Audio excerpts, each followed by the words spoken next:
Hi, welcome back.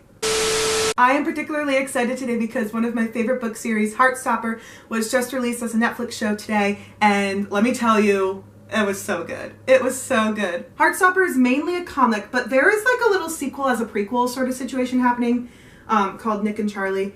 And this takes place 2 years after the end of Heartstopper. So I read this. I recommend this entire series as a whole, to be honest with you. I have the first 3 volumes of the comic. The 4th one is not available where I live yet, so I haven't been able to get it. But if you download the app Tapas, it's kind of like Wattpad, but for comics. You can read it all in there for free, which is super exciting. The show just premiered on Netflix today. There are 8 episodes. They're about a half an hour each. Finished it in like 4 hours. It was so doable, so bingeable, and I probably will be watching it again tonight. In terms of like book to series projects, this one I would say is probably one of the most, if not the most, like book accurate one I've seen. And sometimes that's a really good thing and sometimes that's a really bad thing. But I think it really worked in Heartstopper's favor. Everything from the dialogue that the characters were saying to each other, the way they looked, the casting, the costuming, even like the bedrooms in the house was like so accurate that I was amazed by it the entire time. The show told the story of Nick and Charlie through the first 2 volumes of Heartstopper, and I am crossing my fingers that we'll get a second season because volumes 3 and 4 I think are my favorite. Like I said, the show really did stick very true to the books, which I really appreciated. There were some things that were a little bit different, but nothing that took away from the plot. First, I want to talk about the casting, because this casting is like unreal. They look just like the drawings. The people they chose for this freaking show look just like the drawings in the book. Like, it's ridiculous. Nick is played by Kit Connor, which I think is a beautiful choice. I would say that in the book, here's a picture of Nick in the book.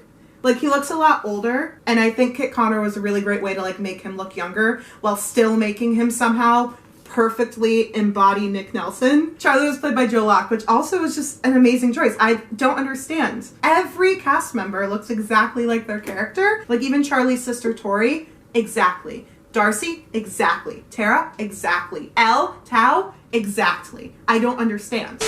Let's talk about characters. Our core group, as you could say, is Charlie, Nick, Tara, Darcy, Elle, Tao, and then Isaac. Aled wasn't in this, and I really liked Aled as a character, and I know like he has a novella too, which I was confused about because like where was he? All of the characters were like pretty likable. There were flaws in all of them, obviously. Tao being like the big one. So when I was reading the books, I didn't really know how I felt about Tao. He was kind of annoying, and I felt like he overreacted. I don't want to say he overreacted because I feel like I would do the same thing. So I understand why Tao was upset, but I was hoping that I would like him a little bit more in the show. And I did like him a lot more in the show. And I think that's because we got to see a lot more of his backstory with Elle, which we don't really see in the actual books until volumes 3 and 4, like when they go to Paris and stuff like that. So I will say that Tao's a lot more likable. I hate Harry more than I hated him in the books. Nick and Charlie still love them the same. Tara and Darcy. Darcy is so funny. I just feel like the actors were able to embody these characters so well. Again, I can't stress enough. It's so good. Let's talk about plot really fast.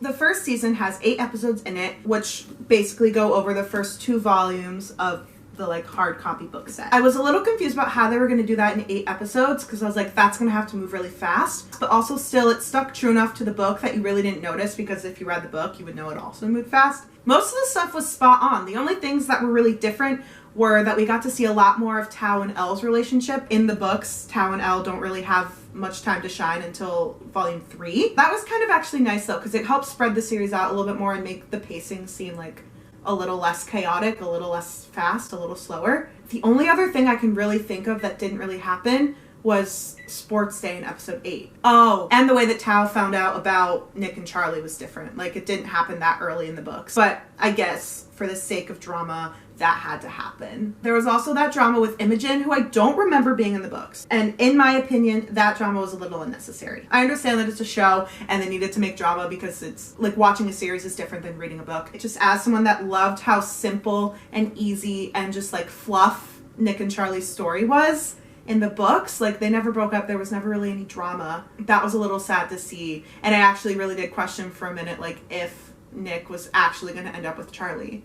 which is ridiculous because I know that they do because I read the books, but I was like, I don't like this Imogen girl. And she's fine, I like her, like she's harmless, but I was just like, ah! I hate it when shows do that. They add unnecessary drama from the books that wasn't there. And then we have episode 8, which is a little different, but when he like sees him across the field and like walks to him, that didn't happen. Also, the whole sports day in general didn't happen. But you know what did happen? Beach day. If there was one scene from the Heartstopper comic that I really wanted to see played out like in real life on the big screen with real life people, it would be the beach scene. It's so cute and so pure and just so Heartstopper. The way that Nick runs into the ocean and is like, I like Charlie Spring, and not just in a fun way. Oh, it was so good.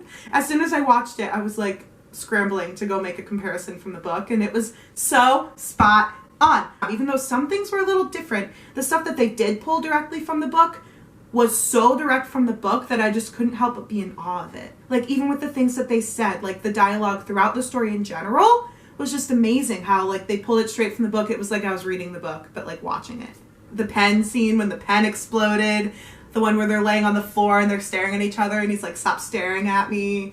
And then the beach scene, the bowling alley, like even like between Tao and other people, like other characters, everything they told, the conversations were so specific and so purposeful. I love it when adaptations do that, when they stay true to the actual plot, because that's what people want to see. So let's kind of like think about future possibilities for Heartstopper.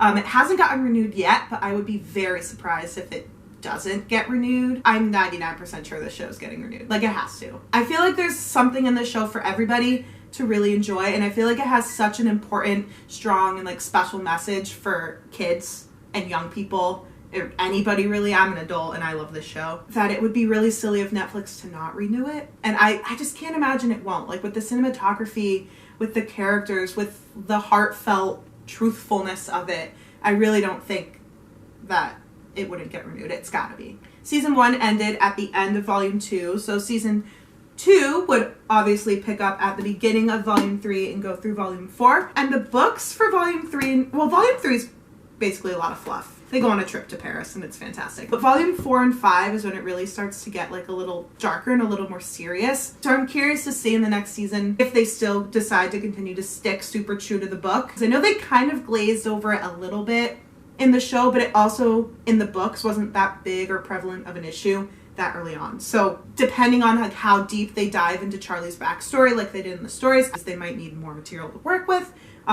So it might be a while just because the comic is still being updated. So whenever it does happen, I'm really excited for it because I know it's going to be just as amazing, if not more amazing, than this season. That's enough of me sitting here rambling about Heartstopper. If you guys also watch the show, please let me know what you thought about it in the comments below. Any theories you might have for season 2. Did you enjoy that they took it directly from the books, or would you have appreciated a more like divergent approach? I, for one, really love how they stuck true to the story. But yeah, as always guys, see you later. Have a great day.